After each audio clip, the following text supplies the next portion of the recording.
Hello everybody, back here again for another vlog a day, and today is Sunday the 8th, and today was a lovely, beautiful day. Got this morning, not early by any means. I didn't have the puppy coming, so I was able to sleep in a little bit, but I did have dogs here in the house who were up and around way earlier than they should have been, so I had to deal with them and take care of all that good fun stuff.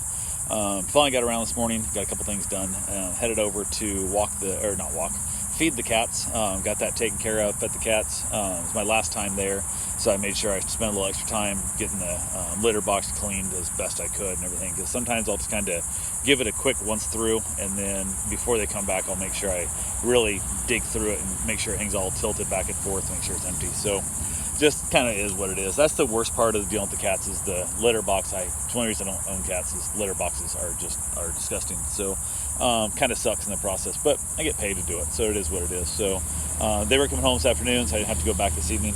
Worked out well. They did text me and said they were home, everything looked great. The cats were happy to be there and all that fun stuff, so that was good. Got back to the house, got a few things taken care of, played the dogs, spent a little time outside. Ended up just kind of hanging out there with them before it got too hot.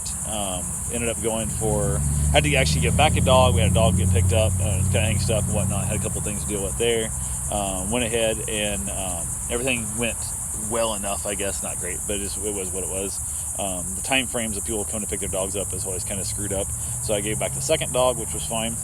Ended up with a couple open houses we wanted to go look at. One was from, I don't know, like noon to 3 or what it was, and the other one was like 1 to 4. So we waited till after 1, go hit them both on one trip. And the first house we looked at, we knew we weren't getting it. Like when we pulled up, we probably shouldn't even went in, but we wanted to see the house. Like the neighborhood was just crap. Like there's junk cars in the backyard and the house next door and stuff, and just a lot of problems. The house wasn't bad. The house, for the price, the house was all right, but the price definitely reflected the neighborhood. And the only way I told my wife, I said I would think about buying this if I could buy every house in the block, and then basically renovate and resell them to better people, kind of thing. Because I'm assuming there's a lot of rentals on that street, because there's a lot of just, the houses are trash. Just nobody gives a shit. The yards aren't taken care of. Just a lot of it was just a mess. It was absolutely a mess. So not the best part of the neighborhood. So that was definitely out. Went to the second house when we come pulling up on the bike, and I got off, and it's like a quad lot. It's a great big giant lot. It's real modern looking house, a lot of straight edges, and the roofs are like sloped roofs and stuff, no peaks and that and whatnot. And I was like hanging the big ass yard and the semicircle driveway and the 2-car garage, and I looked at my wife, I said, is this in our price range? Like, what the hell? And she said, yeah, it's $315, which is within our price range, but more we actually want to spend. But we're approved for more than that, but we don't want to actually spend. And I was like, holy crap. And we got into there, and I walked in the yard. The yard was amazing. It was a big shed out back. They built on a couple like carport type looking overhangs on it and whatnot. It was amazing looking yard. I love the yard completely and stuff. Went in the house. The house kind of wasn't overwhelmingly nice. Went kind of straight back to the master bedroom, and it had 2 tiny little rooms. It had a master bedroom that was all right size, but not great. Walked out of the master bedroom onto a covered deck with a gigantic outdoor ceiling fan, which would just be amazing to have right above the hot tub. It would be just, oh my God, it'd be so great. So went ahead, has a little playhouse out there, like a play stand, I guess, like a tree house on pillars, kind of tucked in the trees, which I put some real stairs in it, go up there and smoke cigars, watch the dogs play underneath. It'd be nice, but not.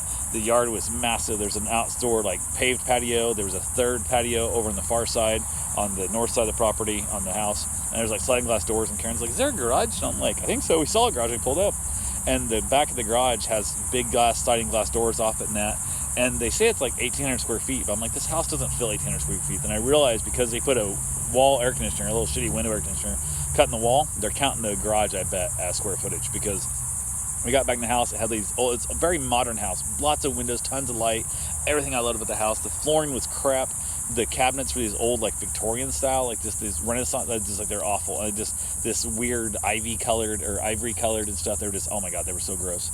And so much about the house was wrong. The outside, I was in love with it. The yard, I was in love with it. The house inside is definitely a no-go, and it just absolutely sucked on so many different levels. So yeah, we were disappointed there. That was not what we wanted. The yard was amazing. And then also, if you subtract out the size of a large 2-car garage out of the square footage, the house is, way too small at that point. So does us no good either. That puts a house same size as ours, and it's a horrible layout, and it just doesn't work. So, especially not for that money. But man, that yard was everything I could ever want. Like, that yard was amazing for in town. Like, obviously you want 20 acres and stuff and everything, but this yard was amazing for an in-town yard. But this doesn't make up for the house being so poorly laid out, poorly set up, and just was not a good design. So that kind of sucked. We got back to the house, ended up having basically some leftovers. Ended up having a nice little dinner, hung out a little bit, ended up laying down, watching a little bit of TV and that, ended up taking a bit of a nap on the couch, which was nice.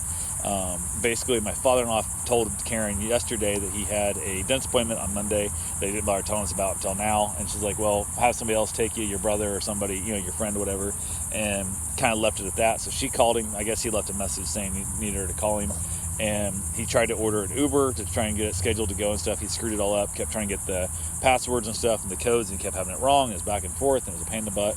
Then he looked at his bank account, and he has like 5 or 6 Uber Eats on there for like $30 to $80 a piece and stuff. And we're like, did you order food? Where was it shipped to? We have no idea stuff. So she starts having a little, freak out because she's trying to put all these fires out, and he's creating more fires, and that was a mess. I finally said, hang up the phone. Just hang up the phone with him. Got off the phone. We got to talk. I got to get you back in a better headspace. So we got her off the phone. Gave her some pointers to kind of where we need to go with this stuff. And I ended up calling him back. She called him back again. Talked to him stuff. It was all screwed up. Found out the fact, I called him back, talked to him again. Found out it was actually his credit card was stolen or hacked or how you want to call it.